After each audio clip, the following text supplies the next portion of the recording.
Salut les Rangervores, épisode 18 de la saison 2 de Dino Fury, voyage au Japon ou dans une partie aménagée asiatique de Nouvelle-Zélande parce qu'on n'est clairement pas au Japon. Donc, on se retrouve encore une fois après Climax Lord Z dans une partie un peu molle de la série, mais je vous rassure, ça va très vite remonter. Justement, petit disclaimer, donc je vous avais dit sur Twitter que je faisais une petite pause vidéo, pour diverses raisons. Sauf que la diffusion de la série, elle a continué, donc j'ai un petit peu tout vu. Et donc je vais vous demander, étant donné que cette vidéo et les autres sortiront après la fin de la saison, s'il vous plaît, ne spoilez pas dans les commentaires. Même là dans le chat en direct, s'il vous plaît ne spoilez pas. Vous avez peut-être vu la saison, mais il y en a qui l'ont pas encore vue et qui ne veulent pas être spoilés. Ne leur gâchez pas la surprise. Voilà, juste ça, je vous le dis gentiment. Donc, il y a un truc que je comprends pas.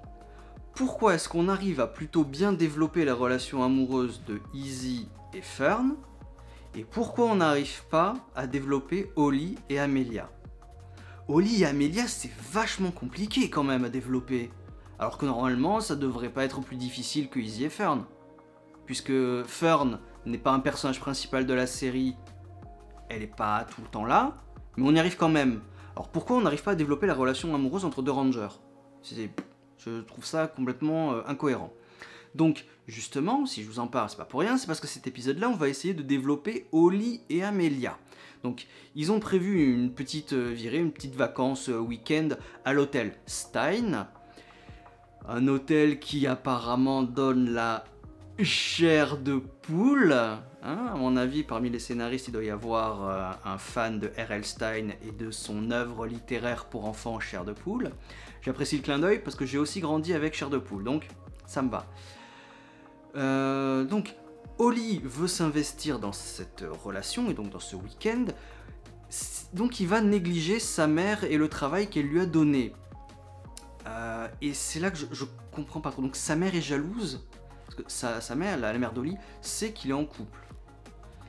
Et elle commence à être jalouse. Enfin, je peux comprendre, mais je sais pas, c'était un petit peu bizarre à voir. Ah bon, après, il a plus de père, Holly, je sais plus. Enfin, en tout cas, je me rappelle plus s'il y a déjà eu mention du père d'Holly. Est-ce qu'il est mort? Est-ce qu'il est ailleurs? On sait pas. Je sais pas. Franchement, je sais pas vraiment où aller avec cet épisode parce que pour moi, il y a vraiment pas grand chose à en retenir. C'est vraiment un épisode. Si vous le voyez pas, franchement, c'est pas grave. Voilà. Je sais pas trop quoi en dire.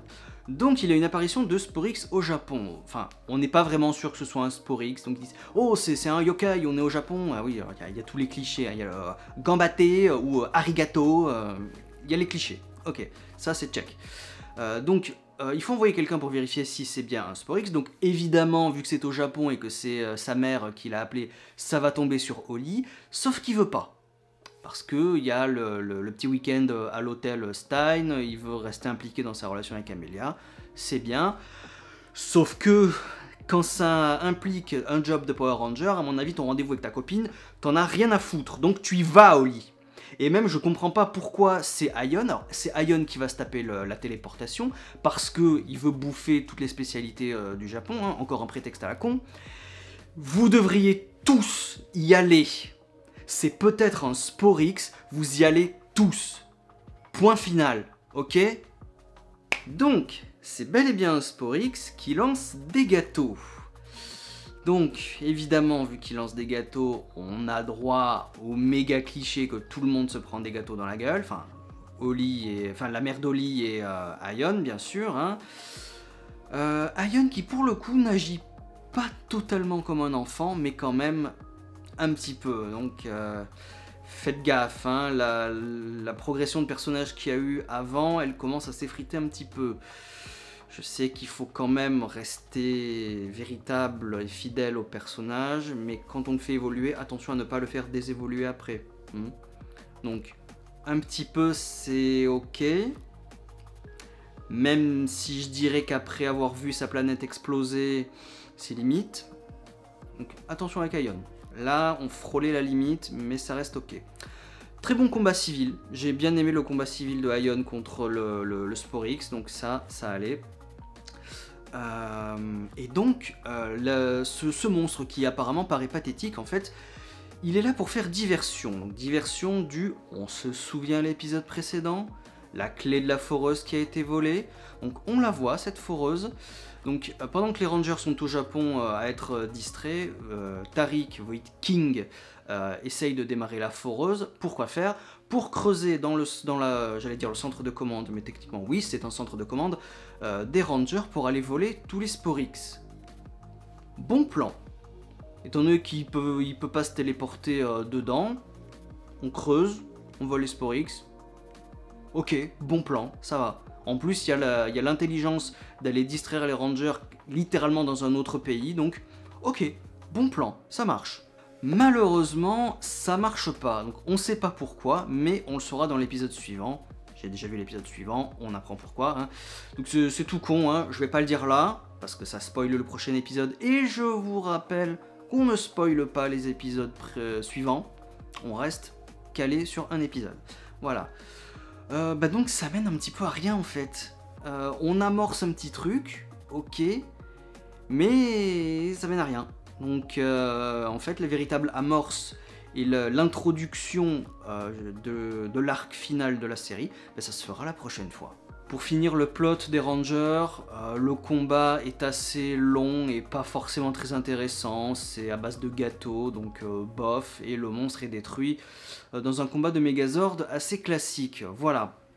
Donc, en fait, tout ce qui est intéressant de l'épisode, c'est un petit peu la relation entre Holly et sa mère, justement qui se sent délaissée, parce que Holly est absorbée par sa relation avec Amelia. Donc c'est bien, sauf que cette relation, on la voit une fois en fait. On la voit une fois dans l'épisode parce que c'est vraiment le combat, la partie Ranger combat inutile est beaucoup trop longue. Donc on n'a pas le temps de développer Amelia et Holly. C'est en ça que l'épisode est complètement inégal. On essaye de développer le couple, et t'as une partie Ranger et des combats qui sont tellement longs qui a plus le temps pour développer ce qui est intéressant à développer en fait. Et donc il y a un quiproquo entre les deux parce que sa mère lui avait donné un travail qu'il a rendu avec des erreurs, donc il est distrait, donc sa mère elle est pas contente, il y a un quiproquo entre les deux, et il y a une dispute. Là, donc très bonne scène entre Holly et Amelia justement, Amelia qui va essayer de parler à Holly, voilà, parce qu'il s'est disputé avec sa mère, donc elle va lui parler. Donc oui, tu as une relation formidable avec ta mère, elle est super compréhensive et tout. Tu as de la chance parce que moi je n'ai pas eu de mère.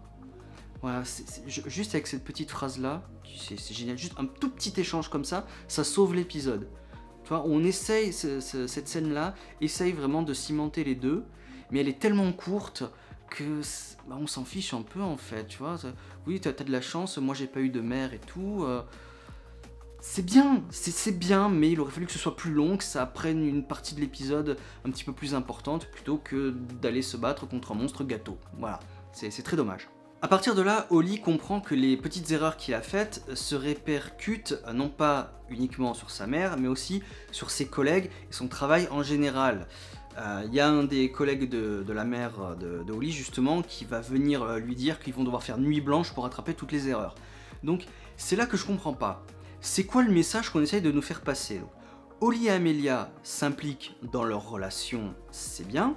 Holly un petit peu plus, hein, en sacrifiant un petit peu sa mère et le travail. Mais du coup, en nous faisant dire ça et en faisant culpabiliser Holly, est-ce que le message c'est privilégier le travail à votre copine?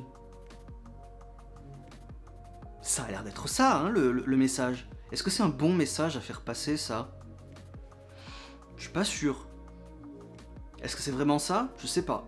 Si vous avez compris un truc différent, dites-le moi dans les commentaires. Parce que là, je suis pas sûr. Et donc au final, Holly et Amelia acceptent de décaler leur petit voyage à l'hôtel Chair de Poule pour rectifier toutes les erreurs que Holly a faites à l'institut. Voilà. Bon, C'était un épisode un peu laborieux, c'était un peu bizarre. J'ai pas forcément aimé l'épisode. Là, je râle plus que ce que je dis de choses positives. Donc, Voyage au Japon, pour moi, c'est un peu vraiment le fond, pour l'instant, de cette deuxième partie de saison. Pas vraiment aimé, hein, non, voilà. Quand il n'y a rien à raconter, on essaye de forcer un peu les choses, ou alors on ne raconte vraiment rien. Donc, voilà, je sais pas quoi dire de plus, donc... c'est pas grave, on passe, on met cet épisode de côté, tant pis, j'ai pas aimé, si vous avez aimé, tant mieux, hein, chacun ses goûts. Et donc, la prochaine fois, épisode 19, on amorce enfin l'arc final, et donc ça va être bien, ça va être bien, ça va être bien. Voilà, donc à la prochaine fois, ciao.